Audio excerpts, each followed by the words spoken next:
Bonjour. Ah, j'ai oublié de changer mon petit texte d'introduction parce qu'aujourd'hui on démarre un nouveau livre, un Jules Verne,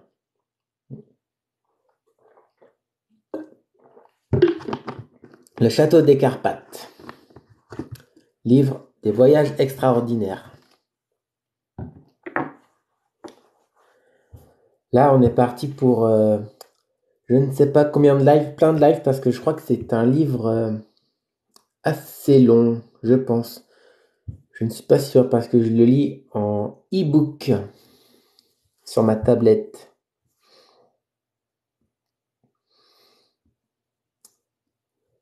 Alors, on va commencer.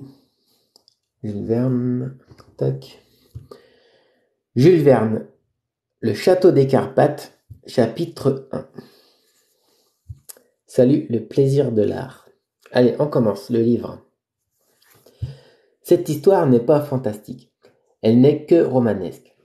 Faut-il en conclure qu'elle ne soit pas vraie, étant donné son invraisemblance? Ce serait une erreur. Nous sommes d'un temps où tout arrive. On a presque le droit de dire où tout est arrivé.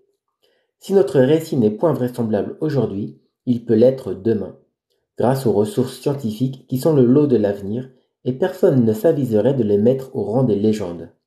D'ailleurs, il ne s'est créé plus de légendes au déclin de ce pratique et positif XIXe siècle, ni en Bretagne, la contrée des farouches Corrigans, ni en Écosse, la terre des Brownies et des Gnomes, ni en Norvège, la patrie des As, je ne sais pas ce que c'est les As, des elfes, des sylphes et des Valkyries, ni même en Transylvanie, où le cadre des Carpates se prête si naturellement à toutes les évocations psychagogiques. Drôle de mot.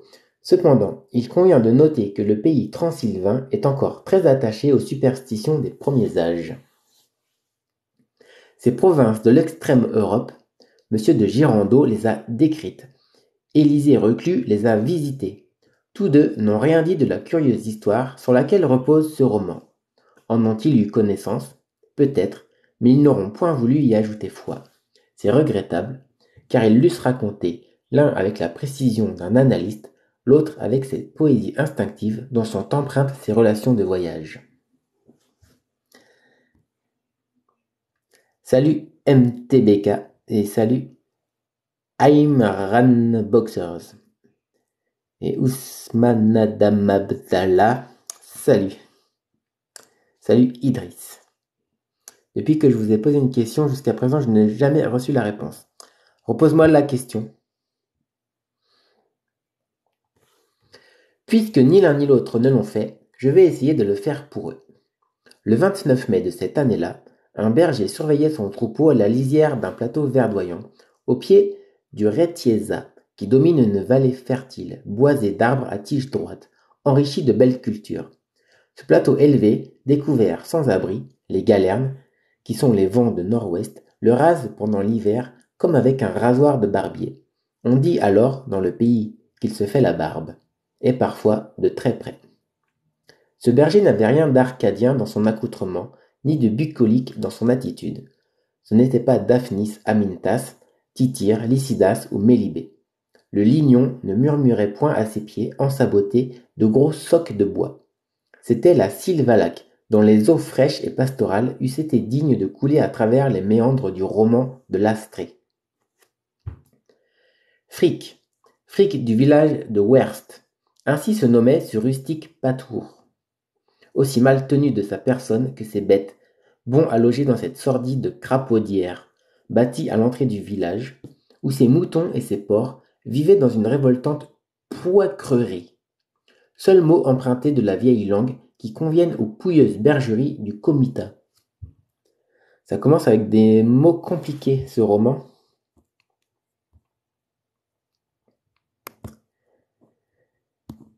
Salut Cédric, mon élève préféré. Ça va, frère? Ça va, ça va. Salut Choquette. Quand est-ce qu'on peut écrire ça a été et ça était? Alors on ne peut jamais écrire ça était. On peut écrire c'était par contre. Et ça était, c'est pas très joli non plus. Ça a été, d'ailleurs, ça ne se dit pas ça a été, on dit ça a été. Ça a été et c'était. C'est la même chose, hein. C'est du passé dans les deux cas.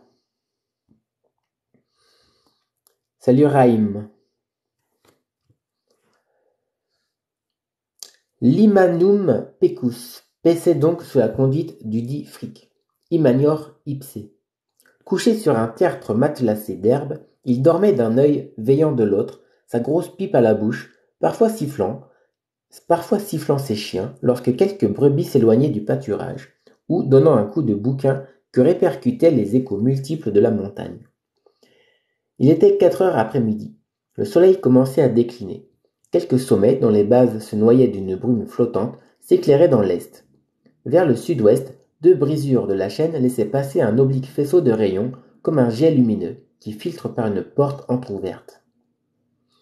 Ce système orographique appartenait à la portion la plus sauvage de la Transylvanie, comprise sous la dénomination de Comitat de Klausenberg ou Kolosvar. Curieux fragment de l'Empire d'Autriche, cette Transylvanie, l'aire de Lie en magyar, c'est-à-dire le pays des forêts, elle est limitée par la Hongrie au nord, la Valachie au sud, la Moldavie à l'ouest. Étendue sur 60 000 km², soit 6 millions d'hectares, à peu près le 9e de la France, c'est une sorte de Suisse, mais de moitié plus vaste que le domaine helvétique, sans être plus peuplé. Avec ses plateaux livrés à la culture, ses luxuriants pâturages, ses vallées capricieusement dessinées, ses cimes sourcilleuses, la Transylvanie, zébrée par les ramifications d'origine plutonique des Carpates, est sillonnée de nombreux cours d'eau qui vont grossir la Thèse et ce superbe Danube, dont les portes de fer, à quelques milles au sud, ferment le défilé de la chaîne des Balkans, sur la frontière de la Hongrie et de l'Empire ottoman. Bon, on a pas mal de descriptions géographiques pour commencer ce roman. Je vais vérifier la Transylvanie, ça se situe où? Si ça existe encore. Transylvanie. C'est une région de Roumanie. La Roumanie, entre la Hongrie, la Moldavie, la Serbie, la Bulgarie. Ok. J'ai toujours écrit ça a été.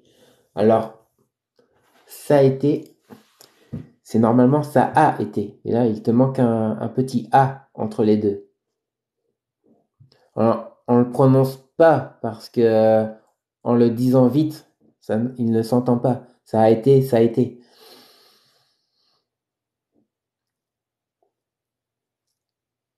Alors, on écrit la journée, ça a été ou ça a été, ni l'un ni l'autre.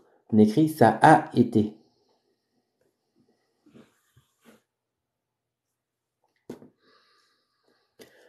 Tel est cet ancien pays des Daces, conquis par Trajan au 1er siècle de l'ère chrétienne. L'indépendance dont il jouissait sous Jean Zapoli et ses successeurs jusqu'en 1699 prit fin avec Léopold Ier qu'il annexa à l'Autriche. Mais quelle qu'ait été sa constitution politique, il est resté le commun habitat de diverses races qui s'y coudoient sans se fusionner. Les Valaques ou Roumains, les Hongrois, les Tziganes, les Éclairs d'origine moldave et aussi les Saxons, que le temps et les circonstances finiront par magyariser au profit de l'unité transylvaine. Bon, je vous avoue que c'est pas simple à comprendre ces petits détails géographiques. Merci. Sigan, c'est gitan. Tzigane, tu veux dire, non? Tzigane, c'est gitan. À quel type se raccordait le berger Fric? Était-ce un descendant dégénéré des anciens Daces? Il eût été malaisé de se prononcer. À voir sa chevelure en désordre, sa face mâchurée, sa barbe en broussailles, ses sourcils épais comme 2 brosses à crins rougeâtres, ses yeux perses, entre le vert et le bleu, et dont le larmier humide était circonscrit du cercle sénile. C'est qu'il est âgé de 65 ans. Il y a lieu de le croire, du moins. Mais il est grand, sec, droit sous son saillon jaunâtre, moins poilu que sa poitrine, et un peintre ne dédaignerait pas d'en saisir la silhouette, lorsque, coiffé d'un chapeau de sparterie, vrai bouchon de paille, il s'accote sur son bouton à bec de corbin, aussi immobile qu'un roc. Il y a plein de mots compliqués dans ce livre. Pourtant, j'ai déjà lu plein de Jules Verne et c'était pas aussi compliqué que ça. Enfin bon, là, ce sont des descriptions, donc c'est pas encore très important pour l'histoire. Voilà, c'est les gitans. Salut, Jay Pisset. La France, c'est le français quand il est bien écrit. Napoléon.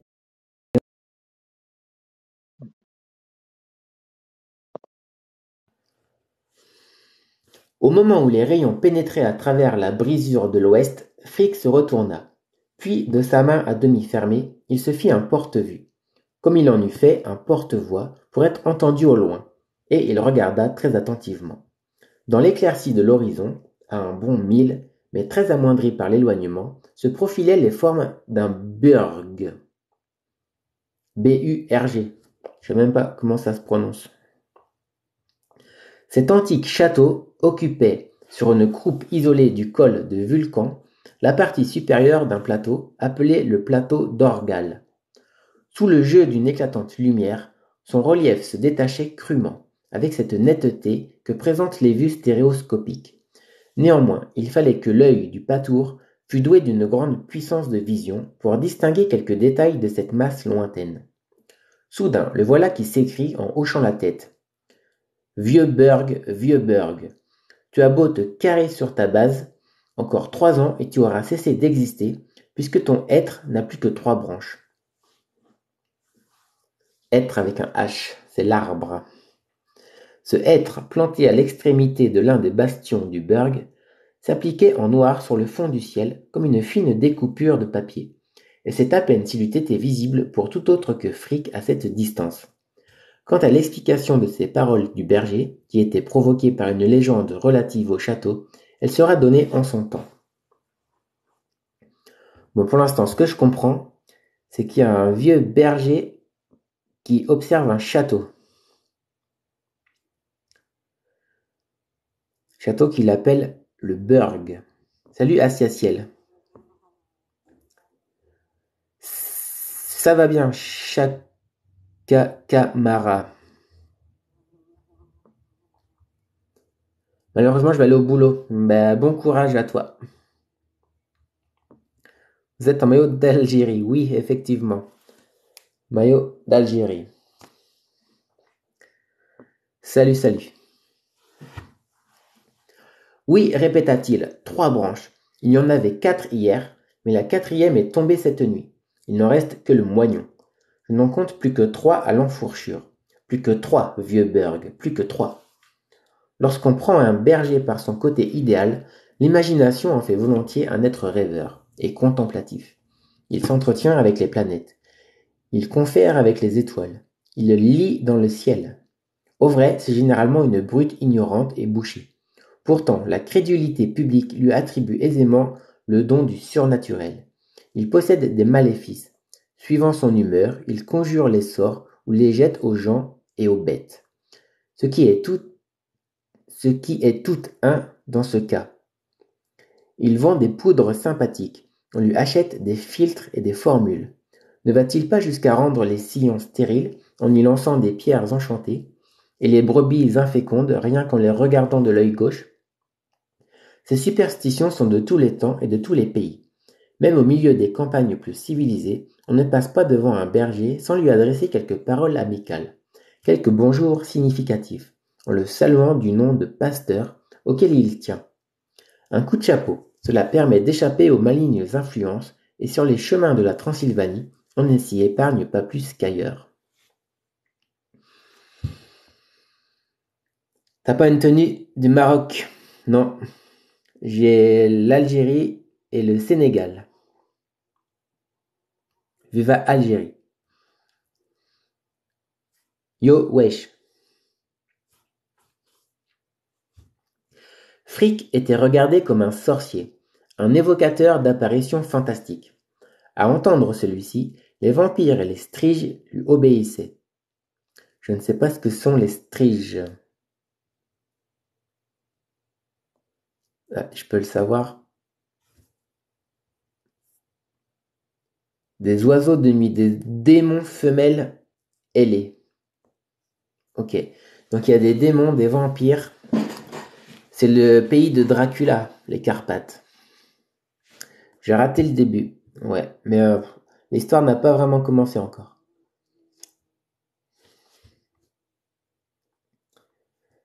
À en croire celui-là, on le rencontrait au déclin de la lune, par les nuits sombres, comme on voit en d'autres contrées le grand Bixeste achevalé sur la vanne des moulins, causant avec les loups ou rêvant aux étoiles. Frick laissait dire, y trouvant profit. Il vendait des charmes et des contre-charmes, mais, observation à noter, il était lui-même aussi crédule que sa clientèle, et s'il ne croyait pas à ses propres sortilèges, du moins ajoutait-il foi aux légendes qui couraient le pays. On ne s'étonnera donc pas qu'il eût tiré ce pronostic relatif à la disparition prochaine du vieux Burg, puisque le hêtre était réduit à 3 branches, ni qu'il eût hâte d'en porter la nouvelle à Werst. Après avoir rassemblé son troupeau en beuglant à plein poumon à travers un long bouquin de bois blanc, Frick reprit le chemin du village. Ses chiens le suivaient, harcelant les bêtes. 2 demi-griffons bâtards, hargneux et féroces, qui semblaient plutôt propres à dévorer des moutons qu'à les garder. Il y avait là une centaine de béliers et de brebis, dont une douzaine d'antennais, de première année. Le reste en animaux de troisième et de quatrième année, soit de 4 et de 6 dents. Ce troupeau appartenait au juge de Werst, le Birokolz, lequel payait à la commune un gros droit de brébiage, et qui appréciait fort son patour Frick, le sachant très habile à la tonte et très entendu au traitement des maladies muguet, affilé, avertin, douve, encossement, phalaire, clavelé, piétin, rabuse et autres affections d'origine pécuaire. Donc ça, ce sont des maladies de moutons.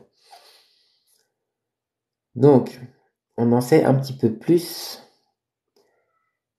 Donc Frick, c'est son nom, est un berger qui garde les moutons du juge de la ville de Werst. Et il se trouve pas loin du château des Carpates, qu'il appelle le Burg. Le troupeau marchait en masse compacte, le saunailler devant, et près de lui, la brebis Biran faisant tinter leurs clarines au milieu des bêlements. Au sortir de la pâture, Frick prit un large sentier bordant de vastes champs. Là ondulaient les magnifiques épis d'un blé très haut sur tige, très long de chaume. Là s'étendaient quelques plantations de ce Kukuruz qui est le maïs du pays. Le chemin conduisait à la lisière d'une forêt de pins et de sapins, au-dessous frais et sombre. Plus bas, là s'il promenait son cours lumineux, filtré par le cailloutis du fond et sur lequel flottaient les billes de bois débitées par les scieries de l'amont. C'est bien écrit, mais il y a plein de mots pas simples. Coucou Natij B03. Chiens et moutons s'arrêtèrent sur la rive droite de la rivière et se mirent à boire avidement au ras de la berge, en remuant le fouillis des roseaux. Werst n'était plus qu'à 3 portées de fusil, au-delà d'une épaisse saulaie, formée de francs arbres, et non de ces têtards rabougris qui touffent à quelques pieds au-dessus de leurs racines. Cette saulaie se développait jusqu'aux pentes du col de Vulcan, dont le village, qui porte ce nom, occupe une saillie sur le versant méridional des massifs du Plésa. La campagne était déserte à cette heure. C'est seulement à la nuit tombante que les gens de culture regagnent leur foyer, et Frick n'avait pu, chemin faisant, échanger le bonjour traditionnel. Son troupeau désaltéré, il allait s'engager entre les plis de la vallée, lorsqu'un homme apparut au tournant de la Sille, une cinquantaine de pas en aval. Salut Fabien. Merci pour le ballon de football, Natij B03. Eh l'ami, cria-t-il au patour. C'était un de ces forains qui courent les marchés du comitat. On les rencontre dans les villes, dans les bourgades, jusque dans les plus modestes villages. Se faire comprendre n'est point pour les embarrasser. Ils parlent toutes les langues. Celui-ci était-il italien, saxon ou valaque, personne n'eût pu le dire. Mais il était juif Juif polonais, grand, maigre, nez busqué, barbe en pointe, front bombé, yeux très vifs. Ce colporteur vendait des lunettes, des thermomètres, des baromètres et de petites horloges, ce qui n'était pas renfermé dans la balle assujettie par de fortes bretelles sur ses épaules, lui pendait au cou et à la ceinture, un véritable brelandinier, quelque chose comme un étalagiste ambulant. Probablement ce juif avait le respect et peut-être la crainte salutaire qu'inspirent les bergers. Aussi salua-t-il Frick de la main. Puis dans cette langue romaine, qui est formée du latin et du slave, il dit avec un accent étranger. « Cela va-t-il comme vous voulez, l'ami » ? « Oui, suivant le temps, répondit Frick. « Alors vous allez bien aujourd'hui, car il fait beau. Et j'irai mal demain, car il pleuvra. »« Il pleuvra, s'écria le colporteur. Il pleut donc sans nuages dans votre pays ? Les nuages viendront cette nuit, et de là-bas, du mauvais côté de la montagne.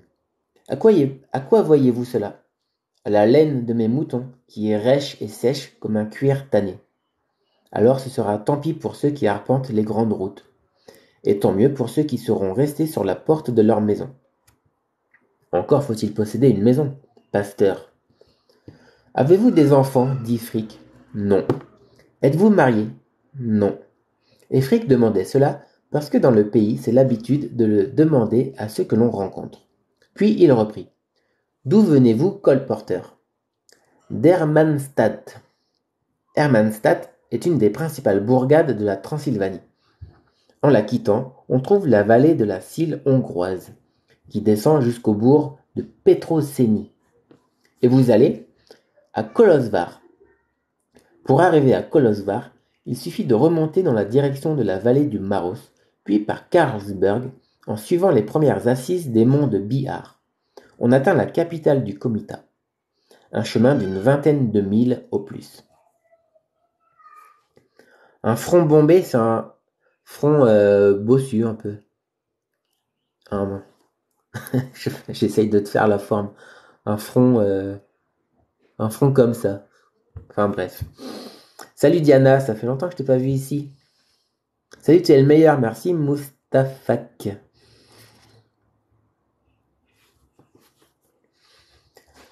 En vérité, ces marchands de thermomètres, baromètres et patraques évoquent toujours l'idée d'être à part, d'une allure quelque peu hoffmannesque. Cela tient à leur métier. Ils vendent le temps sous toutes ses formes, celui qui s'écoule, celui qu'il fait, celui qu'il fera, comme d'autres porte-balles vendent des paniers, des tricots et des cotonnades. On dirait qu'ils sont les commis voyageurs de la maison Saturne et compagnie, à l'enseigne du sablier d'or. Et sans doute ce fut l'effet que le juif produisit sur Frick, lequel regardait, non sans étonnement, cet étalage d'objets, nouveaux pour lui, dont il ne connaissait pas la destination. « Hé, colporteur !» demanda-t-il en allongeant le bras. « À quoi sert ce bric-à-brac, qui cliquette à votre ceinture comme les os d'un vieux pendu ?»« Ça, c'est des choses de valeur, » répondit le forain, « des choses utiles à tout le monde. »« À tout le monde ?» s'écria Frick en clignant de l'œil. « Même à des bergers ?»« Même à des bergers. »« Et cette mécanique ?»« Cette mécanique, répondit le juif en faisant sautiller un thermomètre entre ses mains, elle vous apprend s'il fait chaud ou s'il fait froid. Eh l'ami, je le sais de reste, quand je sue sous mon saillon ou quand je grelotte sous ma houppelande. Évidemment, cela devait suffire à un patour qui ne s'inquiétait guère des pourquoi de la science. Et cette grosse patraque avec son aiguille, reprit-il en désignant un baromètre anéroïde. Ce n'est point une patraque, c'est un instrument qui vous dit s'il fera beau demain ou s'il pleuvra. Vrai ? Vrai. Bon, répliqua Frick, je n'en voudrais point, quand ça ne coûterait qu'un kreutzer. Ça doit être la monnaie, un kreutzer. Rien qu'à voir les nuages traîner dans la montagne ou courir au-dessus des plus hauts pics, est-ce que je ne sais pas le temps 24 heures à l'avance ? Tenez, vous voyez cette brumaille qui semble sourdre du sol ? Eh bien, je vous l'ai dit, c'est de l'eau pour demain. En réalité, le berger Frick, grand observateur du temps, pouvait se passer d'un baromètre. Coucou depuis le Sénégal. Salut Abdoulaye Ba. Je vous suis quotidiennement, merci pour les expressions. Merci Emmanuel. Je ne vous demanderai pas s'il faut une horloge, reprit le colporteur. Une horloge? J'en ai une qui marche toute seule et qui se balance sur ma tête. C'est le soleil de là-haut. Voyez-vous, l'ami, lorsqu'il s'arrête sur la pointe du Roduc, c'est qu'il est midi. Et lorsqu'il regarde à travers le trou d'Égelt, c'est qu'il est 6 heures. Mes moutons le savent aussi bien que moi. Mes chiens comme mes moutons. Gardez donc vos patraques. Allons, répondit le colporteur. Si je n'avais pas d'autres clients que les patours, j'aurais de la peine à faire fortune. Ainsi, vous n'avez besoin de rien? Pas même de rien. Du reste, toute cette marchandise à bas prix était de fabrication très médiocre, les baromètres ne s'accordant pas sur le variable ou le beau fixe, les aiguilles des horloges marquant des heures trop longues ou des minutes trop courtes, enfin de la pure camelote.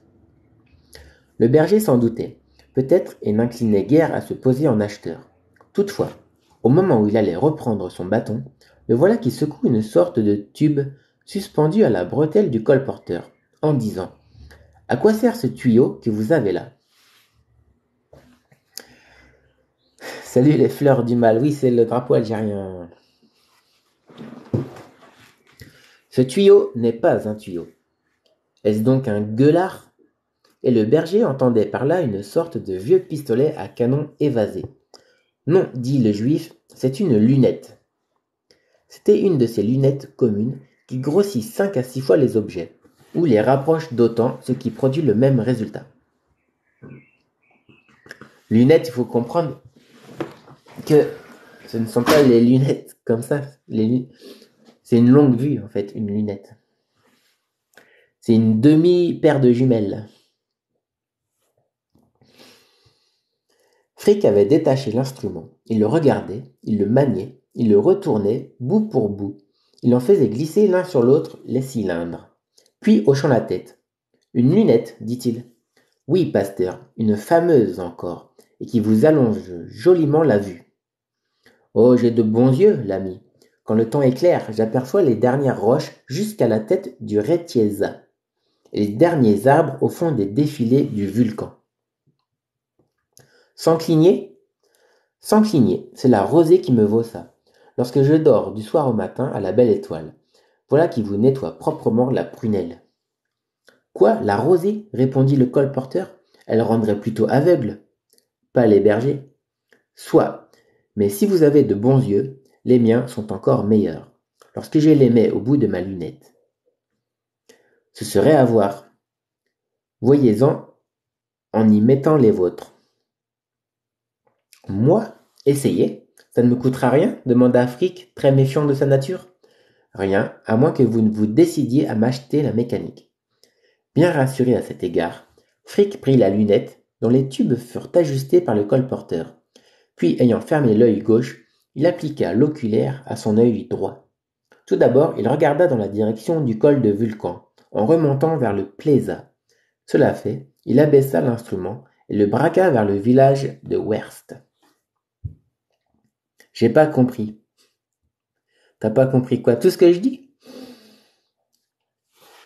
Hé hé, dit-il, c'est pourtant vrai, ça porte plus loin que mes yeux. Voilà la grande rue. Je reconnais les gens. Tiens, Nick Deck, le forestier, qui revient de sa tournée, le havre-sac au dos, le fusil sur l'épaule. Quand je vous le disais, fit observer le colporteur. Oui, oui, c'est bien Nick, reprit le berger. Et quelle est la fille qui sort de la maison de maître Koltz, en jupe rouge et en corsage noir, comme pour aller au devant de lui? Regardez, pasteur, vous reconnaîtrez la fille aussi bien que le garçon. Eh oui, c'est Myriota, la belle Myriota. Ah, les amoureux, les amoureux.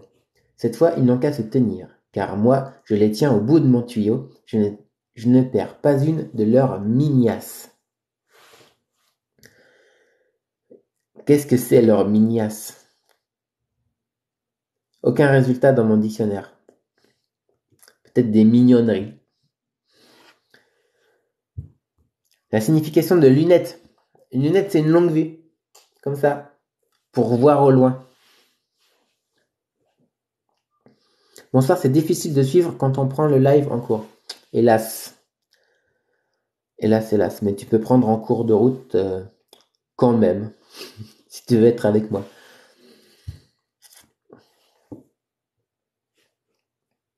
Que dites-vous de ma machine? Qu'elle fait voir au loin.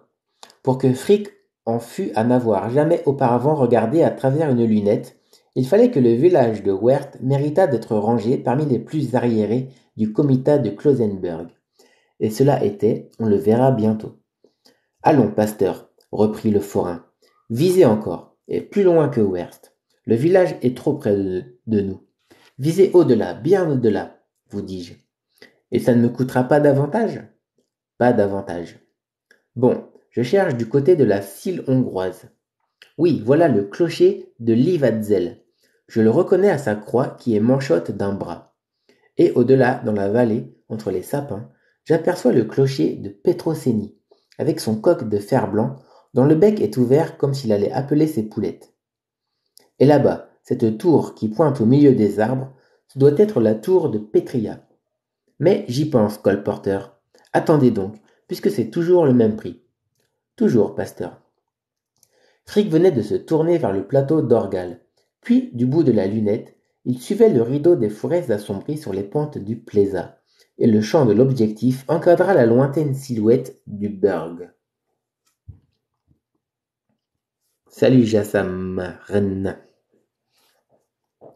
Oui, s'écria-t-il, la quatrième branche est à terre, j'avais bien vu, et personne n'ira la ramasser pour en faire une belle flambaison de la Saint-Jean.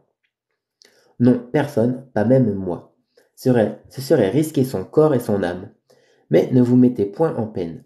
Il y a quelqu'un qui saura bien la fourrer cette nuit, au milieu de son feu d'enfer. C'est le short. Le short, ainsi s'appelle le diable quand il est évoqué dans les conversations du pays. Peut-être le juif allait-il demander l'explication de ces paroles incompréhensibles, pour qui n'était pas du village de Werst ou des environs, lorsque Frick s'écria d'une voix où l'effroi se mêlait à la surprise. Qu'est-ce donc cette brume qui s'échappe du donjon? Est-ce une brume? Non, on dirait une fumée. Ce n'est pas possible. Depuis des années et des années, les cheminées du pasteur, c'est qu'il y a de la fumée. Les cheminées du... Elle est bizarre cette phrase. Ah, j'ai compris, j'ai raté un bout de la phrase. Ce n'est pas possible. Depuis des années et des années, les cheminées du Burg ne fument plus. Si vous voyez de la fumée là-bas, pasteur, c'est qu'il y a de la fumée. Non, colporteur, non. C'est le verre de votre machine qui se brouille. Essuyez-le. Et quand je l'essuierai, Frick retourna sa lunette, et après en avoir frotté les verres avec sa manche, il la remit à son œil. C'était bien une fumée qui se déroulait à la pointe du donjon. Elle montait droit dans l'air calme, et son panache se confondait avec les hautes vapeurs. Frick, immobile, ne parlait plus. Toute son attention se concentrait sur le Burg que l'ombre ascendante commençait à gagner au niveau du plateau d'Orgal.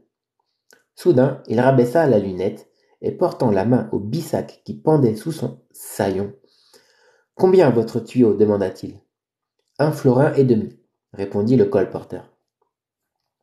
Et il aurait cédé sa lunette, même au prix d'1 florin, pour peu que Frick eût manifesté l'intention de le marchander. Mais le berger ne broncha pas. Visiblement, sous l'empire d'une stupéfaction aussi brusque qu'inexplicable, il plongea la main au fond de son bissac et en retira l'argent. Le berger achète la lunette au colporteur. Parce que il a vu de la fumée au loin dans le château. Vous faites des vidéos sur YouTube? Oui. Disons que sur YouTube, j'ai une chaîne où je remets mes vidéos de TikTok. Et j'ai aussi une autre chaîne YouTube qui s'appelle Guillaume fait du vélo, où tu pourras me voir faire du vélo. Mais ma chaîne YouTube Prof Guillaume, elle est en lien sur mon profil TikTok. C'est pour votre compte que vous achetez cette lunette? Demanda le colporteur. Non, pour mon maître, le juge Colt. Alors il vous remboursera. Oui, les 2 florins qu'elle me coûte. Comment les 2 florins? Eh, sans doute, là-dessus. Bonsoir, l'ami. Bonsoir, pasteur. Et Frick, sifflant ses chiens, poussant son troupeau, remonta rapidement dans la direction de Werst. Le juif, le regardant s'en aller, hocha la tête comme s'il avait eu affaire quelque fou. Affaire à quelque fou. Si j'avais su, murmura-t-il, je la lui aurais vendue plus cher, ma lunette. Puis quand il eut rajusté son étalage à sa ceinture et sur ses épaules, il prit la direction de Carlsberg en redescendant la rive droite de la Sille. Où allait-il? Peu importe. Il ne fait que passer dans ce récit. On ne le reverra plus. Ok, fin du chapitre 1. Je me tâte à commencer un deuxième chapitre parce qu'ils sont quand même assez longs. Et un grand merci pour vous, monsieur. Bonjour de la Kabylie. Merci à toi. Est-ce que vous voulez que j'attaque un deuxième chapitre? Dites-moi, sinon j'arrête. Mais je peux continuer encore. Comme il n'y a pas grand monde, de toute façon. Merci de Casablanca. Merci Herbatia. Oui, vas-y. Bon, ok. Il y a une personne qui veut que je continue. Allez, je continue. Pour Fayette Me. Chapitre 2 du Château des Carpates. Chapitre 2. Ah, les chapitres n'ont pas de titre. C'est pas grave. Il s'appelle Chapitre 2. Qu'il s'agisse de roches entassées par la nature aux époques géologiques après les dernières convulsions du sol ou de constructions dues à la main de l'homme, sur lesquelles a passé le souffle du temps, l'aspect est à peu près semblable, lorsqu'on les observe à quelques milles de distance. Ce qui est pierre brute, ce qui a été pierre travaillée, tout cela se confond aisément.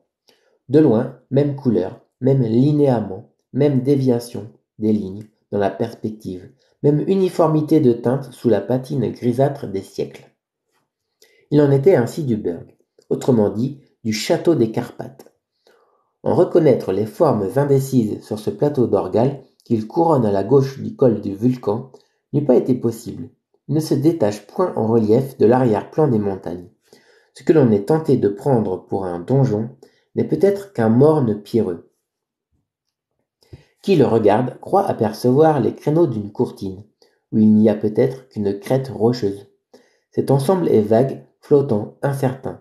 Aussi, à en croire divers touristes, le château des Carpates n'existe-t-il que dans l'imagination des gens du comitat. Donc ce que je comprends de ce paragraphe, c'est que le château se fond dans le décor. On l'aperçoit à peine parmi les rochers. Depuis la RDC, la République démocratique du Congo. Coucou. Évidemment, le moyen le plus simple de s'en assurer serait de faire prix avec un guide de Vulcan ou de Werst, de remonter le défilé, de gravir la croupe, de visiter l'ensemble de ses constructions.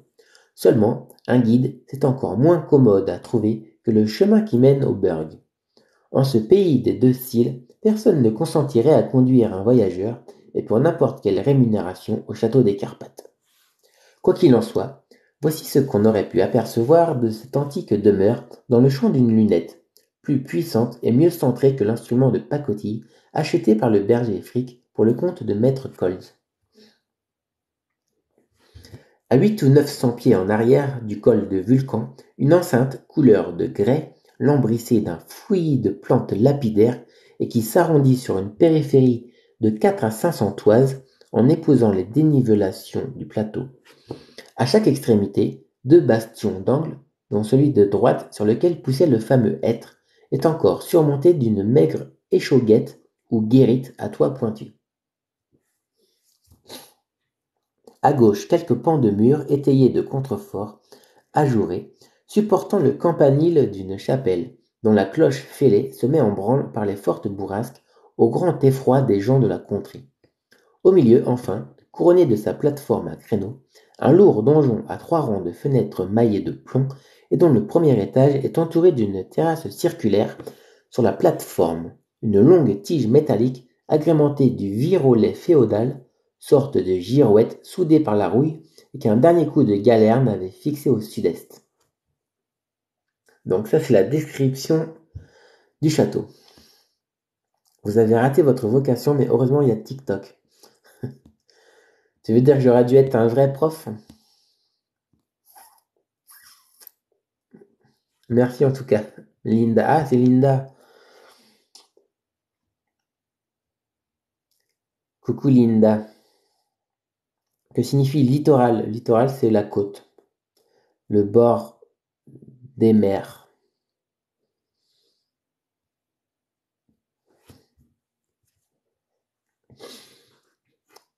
Un excellent prof. Merci beaucoup Linda.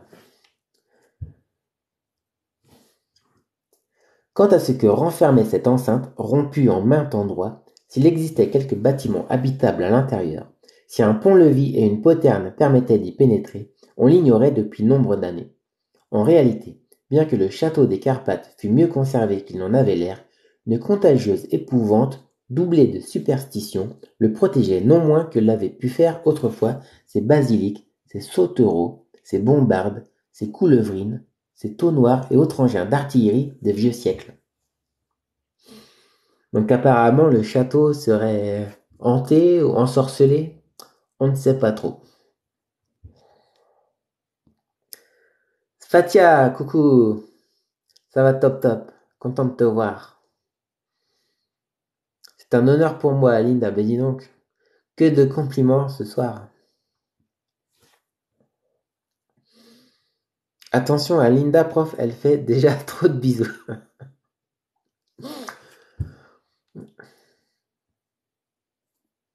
Ouais, j'aime bien les bisous.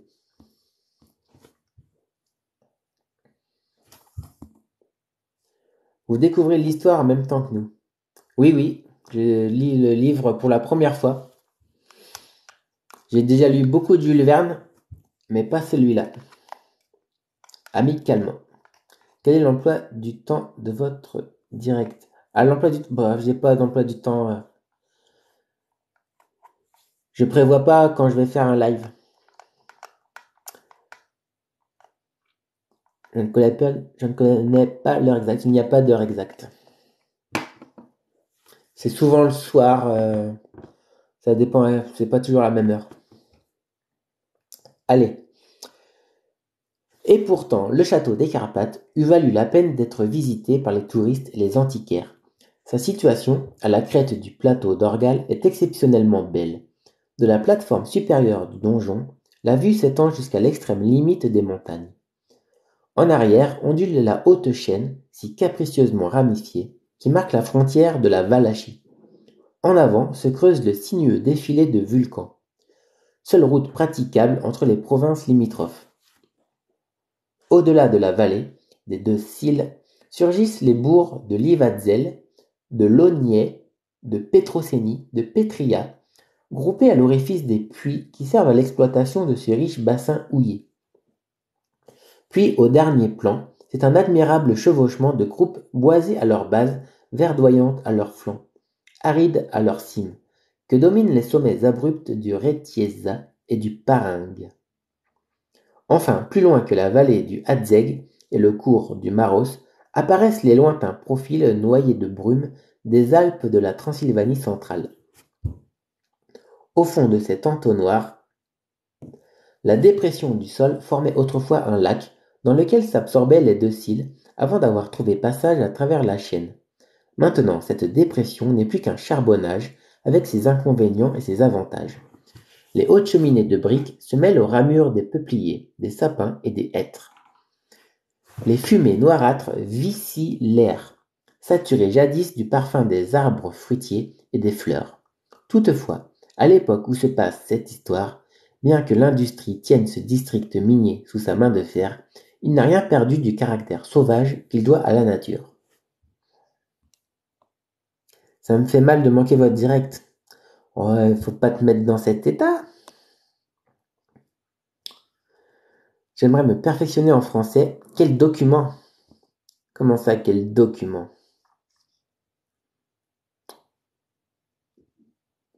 Je sais pas ce que tu veux dire par document. Un livre? Bah, tu peux lire un Jules Verne, par exemple. C'est bien, t'apprends le français. Mazal45 s'est abonné, merci. Le château des Carpates date du XIIe siècle. ou du XIIIe siècle. En ce temps-là, sous la domination des chefs ou voïvodes, monastères, églises, palais, châteaux se fortifiaient avec d'autant de soin que les bourgades ou les villages. Seigneurs et paysans avaient à se garantir contre des agressions de toutes sortes. Cet état de choses explique pourquoi l'antique courtine du burg, ses bastions et son donjon, lui donnent l'aspect d'une construction féodale prête à la défensive. Quel architecte l'a édifié sur ce plateau à cette hauteur, on l'ignore. Et cet audacieux artiste est inconnu, à moins que ce soit le roumain Manoli, si glorieusement chanté dans les légendes valaques, et qui bâtit à Curtier d'Argis le célèbre château de Rodolphe le Noir. Un livre, tous les livres, moi je pense que tous les livres en français sont bien pour apprendre le français. C'est pas plus compliqué que ça. Qu'il y ait des doutes sur l'architecte, il n'y en a aucun sur la famille qui possédait ce burg. Les barons de Gorz étaient seigneurs du pays depuis un temps immémorial. Ils furent mêlés à toutes ces guerres qui ensanglantèrent les provinces transylvaines. Ils luttèrent contre les Hongrois, les Saxons, les Éclairs. Leur nom figure dans les Cantis, les Doïnes, où se perpétue le souvenir de ces désastreuses périodes. Ils avaient pour devise le fameux proverbe valaque Da pe maorte, qui signifie donne jusqu'à la mort. Et ils donnèrent. Ils répandirent leur sang pour la cause de l'indépendance, ce sang qui leur venait des Roumains, leurs ancêtres. On le sait, tant d'efforts, de dévouement, de sacrifices n'ont abouti qu'à réduire à la plus indigne oppression les descendants de cette vaillante race. Elle n'a plus d'existence politique. 3 talons l'ont écrasée, mais ils ne désespèrent pas de secouer le joug ces Valaques de la Transylvanie. L'avenir leur appartient. C'est avec une confiance inébranlable qu'ils répètent ces mots dans lesquels se concentrent toutes leurs aspirations. Roman on pere. Le roumain ne saurait périr. Vers le milieu du XIXe siècle, le dernier représentant des seigneurs de Gorz était le baron Rodolphe. Né au château des Carpates, il avait vu sa famille s'éteindre autour de lui pendant les premiers temps de sa jeunesse. À 22 ans, il se trouva seul au monde. Tous les siens étaient tombés d'année en année, comme ces branches du être séculaire, auxquelles la superstition populaire rattachait l'existence même du burg. Sans parents, on peut même dire sans amis, que ferait le baron Rodolphe pour occuper les loisirs de cette monotone solitude que la mort avait faite autour de lui? Quels étaient ses goûts, ses instincts, ses aptitudes? On ne lui en reconnaissait guère, si ce n'est une irrésistible passion pour la musique, surtout pour le chant des grands artistes de cette époque. Dès lors, abandonnant le château, déjà fort délabré, aux soins de quelques vieux serviteurs, un jour il disparut. Et ce qu'on apprit plus tard, c'est qu'il consacrait sa fortune, qui était assez considérable, à parcourir les principaux centres lyriques de l'Europe, les théâtres de l'Allemagne, de la France, de l'Italie, où il pouvait satisfaire à ses insatiables fantaisies de dilettante. Était-ce un excentrique, pour ne pas dire un maniaque? La bizarrerie de son existence donnait lieu de le croire. Cependant, le souvenir du pays était resté profondément gravé dans le cœur du jeune baron de Gorz. Il n'avait pas oublié la patrie transylvaine au cours de ses lointaines pérégrinations. Aussi revint-il prendre part à l'une des sanglantes révoltes des paysans roumains contre l'oppression hongroise. Les descendants des anciens Daces furent vaincus et leur territoire échut en partage aux vainqueurs. C'est à la suite de cette défaite que le baron Rodolphe quitta définitivement le château des Carpates, dont certaines parties tombaient déjà en ruine. La mort ne tarda pas à priver le burg de ses derniers serviteurs, et il fut totalement délaissé. Quant au baron de Gorz, le bruit courut qu'il s'était patriotiquement joint au fameux Rosa Sándor, un ancien détrousseur de grande route, dont la guerre de l'indépendance avait fait un héros de drame. Par bonheur pour lui, après l'issue de la lutte, Rodolphe de Gorz s'était séparé de la bande du compromettant Bétiard, et il fit sagement, car l'ancien brigand redevenu chef de voleurs finit par tomber entre les mains de la police qui se contenta de l'enfermer dans la prison de Samos-Uyar. Donc ce qu'on apprend dans ces paragraphes, c'est que la famille qui habitait dans le château des Carpates est morte. Il n'y a plus de descendants. Néanmoins, une version fut généralement admise chez les gens du comitat, à savoir que le baron Rodolphe avait été tué pendant une rencontre de Rosa Sandor avec les douaniers de la frontière. Il n'en était rien, bien que le baron de Gortz ne se fût jamais rencontré au Burg depuis cette époque et que sa mort ne fit doute pour personne. Mais il est prudent n'accepter que sous réserve les on-dit de cette crédule population. Château abandonné, château hanté, château visionné. Les vives et ardentes imaginations l'ont bientôt peuplé de fantômes. Les revenants y apparaissent. Les esprits y reviennent aux heures de la nuit. Ainsi se passent encore les choses au milieu de certaines contrées superstitieuses de l'Europe. La Transylvanie peut prétendre au premier rang parmi elles. Donc tout le monde pense que le château est maintenant hanté. Du reste, comment ce village de West eût-il pu rompre avec les croyances au surnaturel? Le pope et le magistère, celui-ci chargé de l'éducation des enfants, celui-là dirigeant la religion des fidèles, enseignaient ces fables d'autant plus franchement qu'ils y croyaient bel et bien. Ils affirmaient avec preuve à l'appui que les loups-garous courent la campagne, que les vampires, appelés striges parce qu'ils poussent des cris de strigie, s'abreuvent de sang humain, que les staffis errent à travers les ruines et deviennent malfaisants si on oublie de leur porter chaque soir le boire et le manger. Il y a des fées, des babes, qu'il faut se garder de rencontrer le mardi ou le vendredi, les deux plus mauvais jours de la semaine. Aventurez-vous donc dans les profondeurs de ces forêts du comitat, forêts enchantées où se cachent les baloris, ces dragons gigantesques dont les mâchoires se distendent jusqu'aux nuages, les zmeilles aux ailes démesurées, qui enlèvent les filles de sang royal, et même celles de moindre lignée, lorsqu'elles sont jolies. Voilà nombre de monstres redoutables, semble-t-il, et quel est le bon génie que leur oppose l'imagination populaire? Nul autre que le serpi des Cassa, le serpent du foyer domestique, qui vit familièrement au fond de l'âtre et dont le paysan achète l'influence salutaire en le nourrissant de son meilleur lait. Or, si jamais Burg fut aménagé pour servir de refuge aux hôtes de cette mythologie roumaine, n'est-ce pas le château des Carpates? Sur ce plateau isolé, qui est inaccessible excepté par la gauche du col de Vulcan, il n'était pas douteux qu'il abritât des dragons, des fées, des striges, peut-être aussi quelques revenants de la famille des barons de Gortz. De là une réputation de mauvaise aloi, très justifiée, disait-on. Quant à se hasarder à le visiter, personne n'y eût songé. Il répandait autour de lui une épouvante épidémique, comme un marais insalubre répand des miasmes pestilentiels. Rien qu'à s'en rapprocher d'un quart de mille, c'eût été risquer sa vie en ce monde. Mince. Là, ma tablette s'est éteinte. Qu'est-ce qui se passe? Kindle. Oh là. Alors là, je vais être bien embêté pour poursuivre la lecture.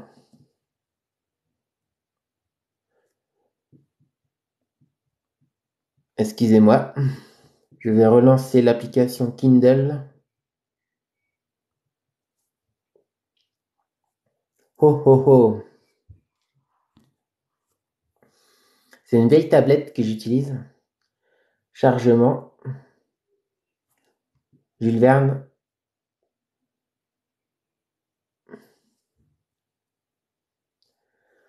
Pas de charge ici. C'est en train de charger.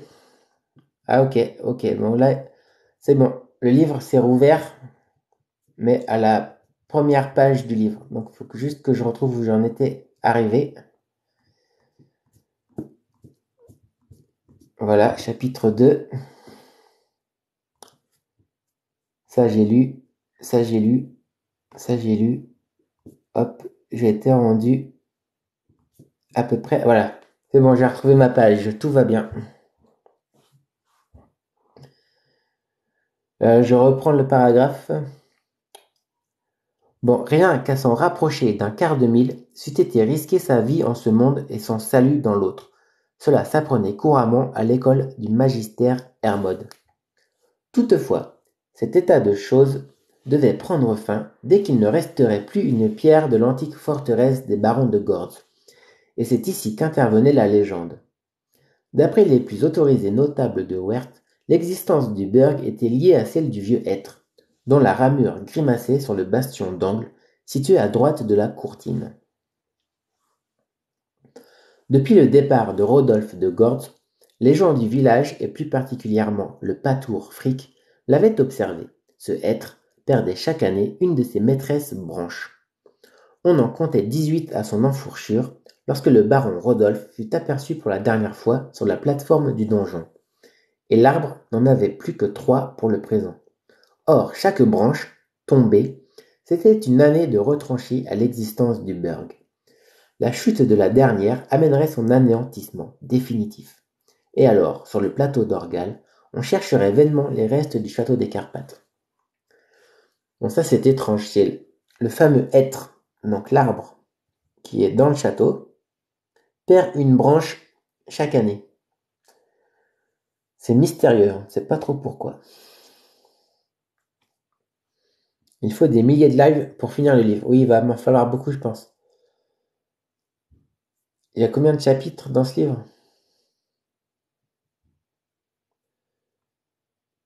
Je vais 18. 18, bah ça va, si j'en lis 2 par live, il faudra 9 lives. En réalité, ce n'était là qu'une de ces légendes qui prennent volontiers naissance dans les imaginations roumaines. Et d'abord, ce vieux être s'amputait-il chaque année d'une de ses branches? Cela n'était rien moins que prouvé, bien que Frick n'hésitât pas à l'affirmer, lui qui ne le perdait pas de vue pendant que son troupeau paissait les pâtis de la Sille.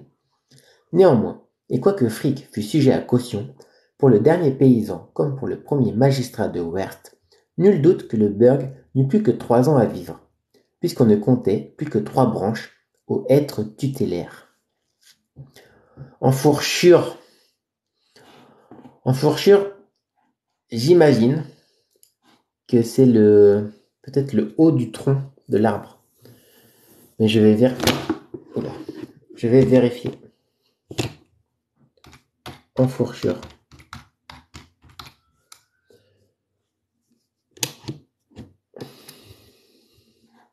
Il y a plusieurs sens au mot enfourchure. Extrémité du bois d'un cerf, donc ça c'est pas ça. Et couture d'un pantalon. Bon, il n'y a aucune définition qui correspond. Ah si, endroit où le tronc se divise en plusieurs rameaux. Ok. En gros, c'est le haut du tronc, quoi, là où toutes les branches partent. C'est comme ça que je le comprends. Vous avez du pain sur la planche. Le croisement des branches, oui, c'est ça. L'enfourchure.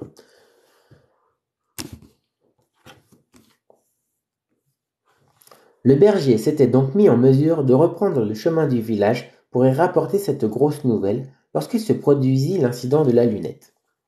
Grosse nouvelle, très grosse en effet. Une fumée est apparue au faîte du donjon. Ce que ses yeux n'auraient pu apercevoir, Frick l'a distinctement vu avec l'instrument du colporteur. Ce n'est point une vapeur, c'est une fumée, qui va se confondre avec les nuages. Et pourtant, le burg est abandonné.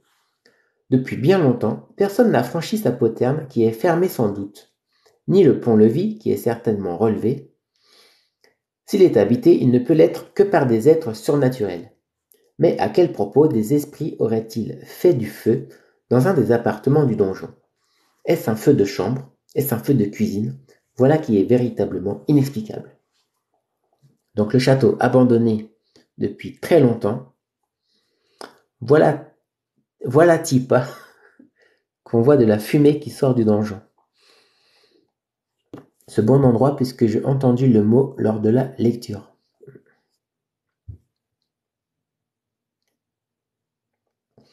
Frick hâtait ses bêtes vers leur étable. À sa voix, les chiens harcelaient le troupeau sur le chemin montant dont la poussière se rabattait avec l'humidité du soir. Quelques paysans attardés aux cultures le saluèrent en passant, c'est à peine s'il répondit à leur politesse. De là, réelle inquiétude, car si l'on veut éviter les maléfices, il ne suffit pas de donner le bonjour au berger, il faut encore qu'il vous le rende. Mais Frick y paraissait peu enclin avec ses yeux hagards, son attitude singulière, ses gestes désordonnés. Les loups et les ours lui auraient enlevé la moitié de ses moutons, qu'il n'aurait pas été plus défait. De quelle mauvaise nouvelle fallait-il qu'il fût porteur? Le premier qui l'apprit fut le juge Kolz. Du plus loin qu'il l'aperçut, Frick lui cria: Le feu est au Burg, notre maître. Que dis-tu là, Frick? Je dis ce qui est. Est-ce que tu es devenu fou? En effet, comment un incendie pouvait-il s'attaquer à ce vieil amoncellement de pierres? Autant admettre que le Négoï, la plus haute cime des Carpates, était dévoré par les flammes. Ce n'eût pas été plus absurde. Tu prétends, Frick, tu prétends que le Burg brûle? Répéta maître Kolz. S'il ne brûle pas, il fume. C'est quelque vapeur. Non, c'est une fumée, venez voir. Et tous deux se dirigèrent vers le milieu de la grande rue du village, au bord d'une terrasse dominant les ravins du col, de laquelle on pouvait distinguer le château. Une fois là, Frick tendit la lunette à maître Kolz. Évidemment, l'usage de cet instrument ne lui était pas plus connu qu'à son berger. Qu'est-ce cela? Dit-il. Une machine que je vous ai achetée 2 florins, mon maître, et qui en vaut bien 4. À qui? À un colporteur. Et pour quoi faire? Ajustez cela à votre œil, visez le Burg en face, regardez et vous verrez. Le juge braqua la lunette dans la direction du château et l'examina longuement. Oui, c'était une fumée qui se dégageait de l'une des cheminées du donjon. En ce moment, déviée par la brise, elle rampait sur le flanc de la montagne. Une fumée, répéta maître Kolz, stupéfait. Cependant, Frick et lui venaient d'être rejoints par Miriota et le forestier Nick Deck, qui étaient rentrés au logis depuis quelques instants. À quoi cela sert-il? Demanda le jeune homme en prenant la lunette. À voir au loin, répondit le berger. Plaisantez-vous, Frick? Je plaisante si peu, forestier, qu'il y a 1 heure à peine, j'ai pu vous reconnaître, tandis que vous descendiez la route de Werst, vous et aussi. Il n'acheva pas sa phrase. Miriota avait rougi en baissant ses jolis yeux. Au fait, pourtant, il n'est pas défendu à une honnête fille d'aller au-devant de son fiancé. Elle et lui, l'un après l'autre, prirent la fameuse lunette et la dirigèrent vers le Burg. Entre-temps, une demi-douzaine de voisins étaient arrivés sur la terrasse, et s'étaient enquis du fait. Ils se servirent tour à tour de l'instrument. Une fumée au Burg, dit l'un. Peut-être le tonnerre est-il tombé sur le donjon, fit observer l'autre. Est-ce qu'il a tonné? Demanda maître Kolz en s'adressant à Frick. Pas un coup depuis 8 jours, répondit le berger. Et ces braves gens n'auraient pas été plus ahuris si on leur eût dit qu'une bouche de cratère venait de s'ouvrir au sommet du Retiesa pour livrer passage aux vapeurs souterraines. Fin du chapitre. Bon, et ben, ça me plaît bien, ce livre. Fin du chapitre 2. Il en reste... Combien j'ai dit? 18. Il en reste 16 chapitres. Donc 8 lives. Bon, pour résumer cette petite histoire, le berger Frick, qui vient d'acheter une lunette, a repéré dans le vieux château des Carpates, au loin, château qui semblait abandonné, il a vu de la fumée. Voilà. Donc 2 chapitres pour dire tout ça. Mais c'était sympa. Voilà. Bon, bah, je mets fin au live de ce soir. On reprendra peut-être demain, tiens. J'adore Jules Verne, je vous l'avais pas dit, mais j'ai déjà lu beaucoup de Jules Verne. Mais pas celui-là. 16, oui, bien vu. Il reste 16 chapitres. Encore un, s'il te plaît. Ouais, je vais stopper parce que ça fait déjà 1 heure et C'est suffisant pour moi. Cher Gatma, pour le plaisir de vous écouter. Oh, c'est gentil. Merci prof, au revoir. Merci à toi, Rémi. Non, excuse-moi. Fayette-mi, je sais pas comment ça se dit. Donc en tout cas, merci à tous. On va bien s'amuser à lire ce livre dans les prochains lives. Je vous remercie de m'avoir écouté. Je vous souhaite une bonne soirée. Je vous dis à bientôt. Ciao tout le monde. Bisous.